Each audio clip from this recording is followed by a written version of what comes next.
Wednesday of the 27th week in Ordinary Time Reflection. Yesterday we speak about hearing, and today we speak about speaking.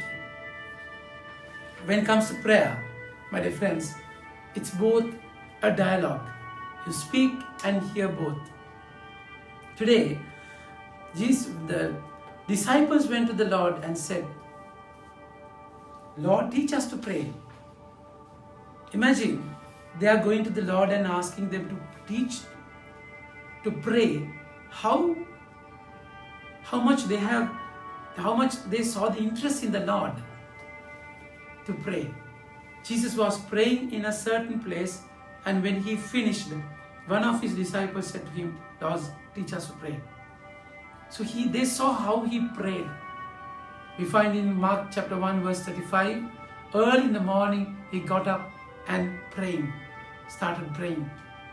And in Luke chapter 6 verse 12, throughout the night he was praying before choosing the disciples. And in John chapter 6, how he found people were trying to persuade him, bulldoze their way to make him the king. And then he went to a lonely place and prayed. Even before the passion in Gethsemane, Mark chapter 14, he was praying. Even in the cross, he was praying most of the time. Among all the 7 words of Jesus Christ, he was praying to the Father, my dear friends. And now they saw how he prayed. Prayer was part of his life. That's exactly why this particular person goes to the Lord and says, Lord, teach us to pray. So when you hear him, you will speak properly. So in praying, my dear friends, now the Lord is teaching them how to pray. And this should be your prayer, the content of prayer. It's praising and asking for the daily bread, surrendering daily bread, and forgiveness, and strength not to fall. So praising, thanksgiving, and surrender and pleading should be the prayer. So the prayer goes like this. When you pray, say, Father, hallowed be your name. It's a dialogue. It's a relationship. Father-son, father-daughter relationship. That's why you should call him Father. My dear friends, he knows exactly how to pray. A true teacher can never cheat. A cheater can never teach. So that's exactly how he knew what is prayer. And he knew what to speak before the Lord. Because he's our ideal, my dear friends. So in that praying, you have a relationship. And it's a relationship with the Father and with each other. Father, hallowed be your name. Your kingdom come. Kingdom means surrender. In the kingdom, the will of the king is executed. So you surrender yourself to the kingdom, to the king. So it's a moment of surrender, that you surrender your life to him. Your kingdom come. Give us each day our daily bread.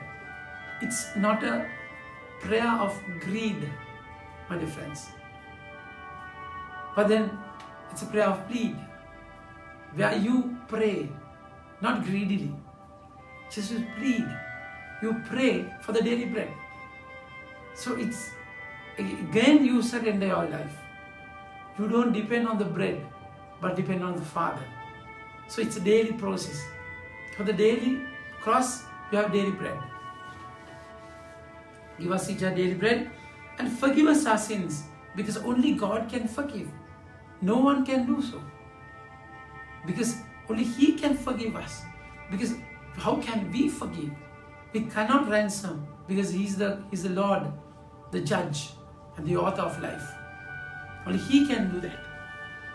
For we ourselves forgive everyone who is indebted to us, and lead us not to temptation. So that's forgiveness is conditional, where you ask Him to forgive the way that we forgive. So kind of same path, the forgiveness of God can come, where your forgiveness can go to your brother. If you don't forgive, you are not being forgiven. So then, lead us not into temptation. When it comes to the word temptation, my dear friends, it does not mean God is leading to temptation. You read James chapter 1. He will never tempt you, and He is never tempted also. But then this temptation is a trial, kind of. Mark chapter 4 verse 1, Holy Spirit led Jesus to the wilderness so that he is tempted by the evil one. Job was tempted by the evil one because God loved it. So that temptation has a promising aspect of promotion. So you are being promoted after the temptation. But then here the temptation is different. Here exactly which is evil. So we are asking the Lord, don't lead us into temptation, because He's not going to lead anyway. Rather we are asking Him, help us from going there, falling into temptation. So my dear friends, once you become a man of prayer, you will have a stable life, will be strong, like Paul. After 14 years, I went up again to Jerusalem with Barnabas, taking Titus along with me. I went up because of a revelation and said before them through privately before those who seemed influential, the gospel that I proclaim among the Gentiles, in order to make sure I was not running or had not run in vain. So once you are a man of prayer, you have that credibility. You are very strong because you are connected, rooted properly.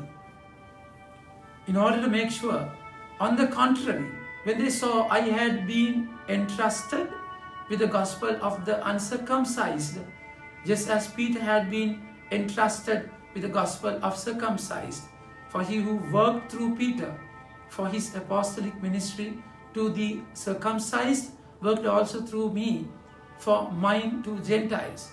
Now, Paul, being a Jew, a strong Jew, a Pharisee, now is led to preach to the Gentiles. He's an apostle of Gentiles. And he knew what he was doing. And he knew it. Only they asked us to remember the poor. The very thing I was eager to do.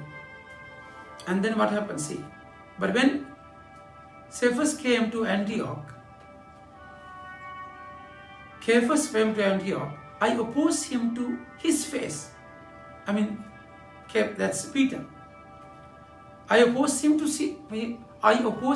his face because he stood condemned.